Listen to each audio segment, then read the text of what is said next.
कार्तिक मास अध्याय 10 के अनुसार राजा पृथु पूछने लगे कि मुने, आपने कार्तिक मास में विष्णु की पूजा का महत्व कहा। इस मास में किसी और भी देवता का पूजन का व्रत होता है तो भी वह भी कहिए।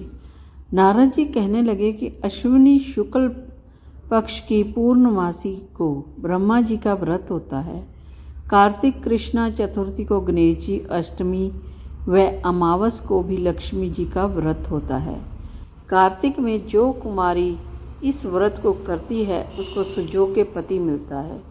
जो विवाहित स्त्री इस व्रत को करती है उसका सौभाग्य अटल रहता है। प्रातःकाल स्नान आदि से निर्वृत होकर चंदन आदि से गणेश जी का पूजन करके फिर उत्सव मनाकर भोजन करें। स्त्रियों को अपने सौभाग्य के लिए इस व्रत को अवश्य करना चाहिए। नारद जी कहने लगे कि हे राजा पृथु, इस व्रत का इतिहास में मैं तुमसे कहता हूँ, सुनो। भगवती नाम की एक पुरी में सुधर्मा नाम का एक राजा था। उसके रविदत्त, शर्मा, जय शर्मा और सुशोभन नाम वाले 4 पुत्र और वीरमती नाम वाली कन्या थी। उस कन्या वीरमती का विवाह देवव्रत के साथ हो गया। वे दोनों बड़े ही प्रेम के साथ रहते थे। एक दिन अचानक घर में बैठे हुए देवदत्त को सांप ने काट लिया, जिससे उसकी मृत्यु हो गई। वीरमती बहुत ज़ोर ज़ोर से रोने लगी और चिल्लाने लगी। उसके चारों भाई तथा माता पिता भी वहाँ पर आ गए और सारा पूरी दुखी रूप समुद्र में डूब गया। उसी समय दुखों को दूर करने वाले पुलस्त्य ऋषि भी वहाँ पर आ पहुँचे। राजा ने हाथ जोड़कर कहा कि महाराज, कौन से पाप कर्म से मेरी यह कन्या विधवा हुई है। तब पुलस्त्य जी ने कहा कि राजन, कार्तिक मास में तुमने गणेश चतुर्थी का व्रत नहीं किया था, इसी पाप से वह विधवा हुई है। अब वह भी इस व्रत को करे तो उसका मृतक पति जीवित हो जाएगा। यह कहकर ऋषि तो चले गए और राजा ने अपने जमात्र के मृत शरीर को तेल में डलवा दिया। जब कार्तिक मास आया तो उसकी कन्या ने विधिवत करके उद्यापन में ब्राह्मणों को बहुत सा धन दिया, जिसके प्रभाव से उसका मृतक पति फिर जीवित हो गया। अतः सौभाग्यवती स्त्रियों को अपने सौभाग्य की रक्षा तथा संतान प्राप्ति के लिए व्रत अवश्य ही करना चाहिए। तो राजा पृथु बोले, हे ऋषि श्रेष्ठ नारद जी, आपको प्रणाम है। कृपया आप यह बताने की कृपा कीजिए कि जब भगवान शंकर ने अपने मस्तिष्क के तेज को क्षीर सागर में डाला तो उस समय क्या हुआ। नारद जी बोले, हे राजन, जब भगवान शंकर ने अपने तेज और को क्षीर सागर में डाल दिया तो वह तेज क्षीर उस समय वह शीघ्र ही बालक होकर सागर के संगम में बैठकर संसार को भय देने वाला रुदन करने लगा। उसके रुदन से संपूर्ण जगत व्याकुल हो उठा। लोकपाल भी व्याकुल हो गए। चराचर चलायमान हो गया। शंकर सुवन के रुदन से संपूर्ण ब्रह्मांड व्याकुल हो गया। यह देखकर सभी देवता और ऋषि मुनि व्याकुल होकर ब्रह्मा जी की शरण में गए और उन्हें प्रणाम कर उनकी स्तुति करने लगे। उन सभी ने ब्रह्मा जी से कहा, हे पितामह, ये तीनों बहुत ही विकट परिस्थितियां उत्पन्न हो गई हैं। महायोगिनी, इसको नष्ट कीजिए।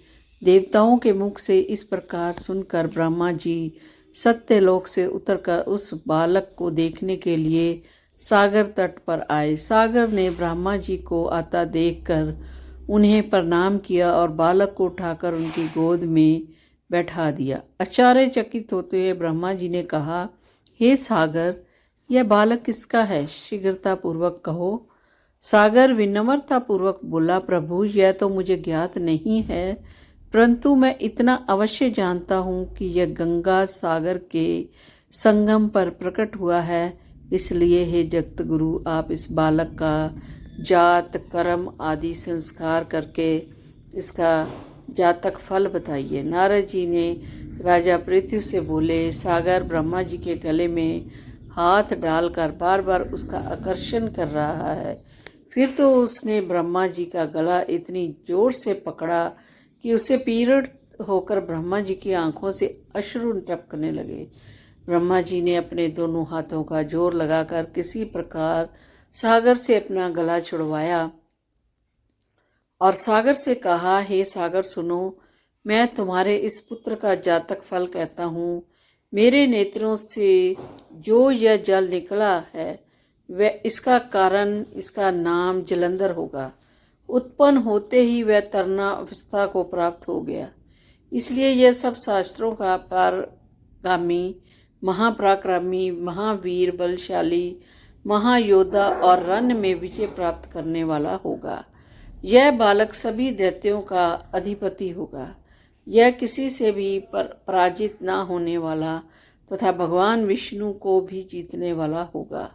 भगवान शंकर को छोड़कर यह सबसे अवध्य होगा। जहाँ इनकी उसकी उत्पत्ति हुई है वह वहीं जाएगा। इसकी पत्नी बड़ी पतिव्रता, सौभाग्यशालिनी, स्वरांग सुंदरी और परम मनोहर मधुर वाणी वाली तथा शीलवान होगी। सागर से इस प्रकार कहकर ब्रह्मा जी ने शुक्राचार्य को बुलवाया और उनके हाथों से बालक का राज्याभिषेक कराकर समय अंतर ध्यान हो गए।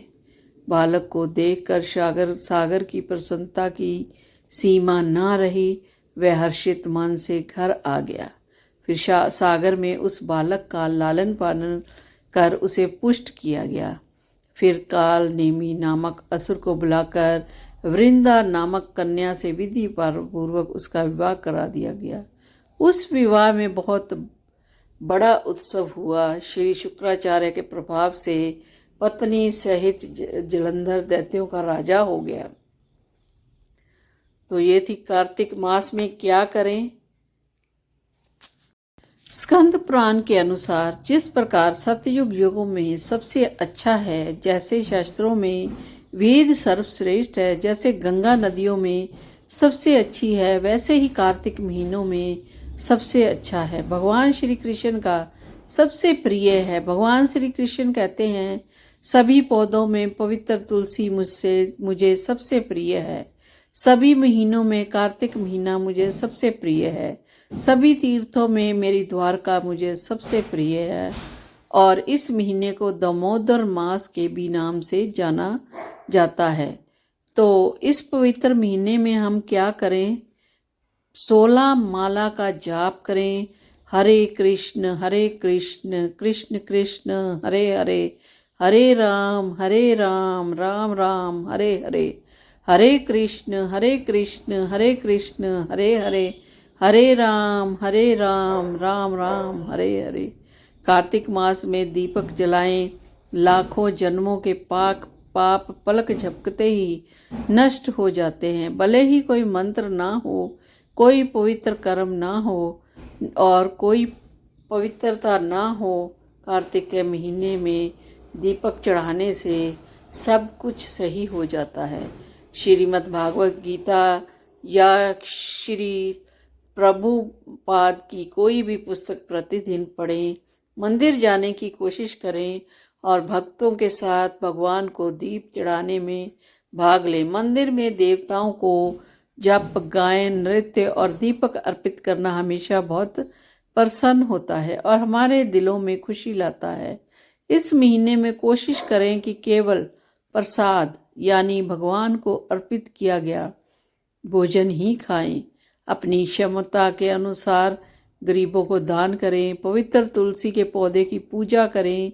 यदि हम शास्त्रों के अनुसार शुभ कार्तिक मास का पालन करें तो हमें अपनी आध्यात्मिक जीवन में सफलता अवश्य ही प्राप्त होगी। हम कृष्ण और राधा रानी जी की कृपा को आकर्षित करेंगे। जय राधे कृष्ण, राधे कृष्ण, राधे। ओम जय जगदीश हरे, स्वामी जय जगदीश हरे। भक्त जनों के संकट दास जनों के संकट क्षण में दूर करे। ओम जय जगदीश रे। जो ध्यावे फल पावे, दुख बिन से मन का। स्वामी दुख बिन से मन का, सुख संपत्ति घर आवे, कष्ट मिटे तन का। ओम जय जगदीश रे। मात पिता तुम मेरे, शरण पढ़ूं मैं किसकी। स्वामी शरण पढ़ूं मैं किसकी। तुम बिन और न दूजा, आस करूं मैं जिसकी। ओम जय जगदीश रे। तुम पूरन परमात्मा, तुम अंतर्यामी। स्वामी तुम अंतर्यामी। पार ब्रह्म परमेश्वर, तुम सबके स्वामी। ओम जय जगदीश रे। ओम जय जगदीश हरे। स्वामी जय जगदीश हरे। स्वामी जय जगदीश हरे। बोलो विष्णु भगवान की जय।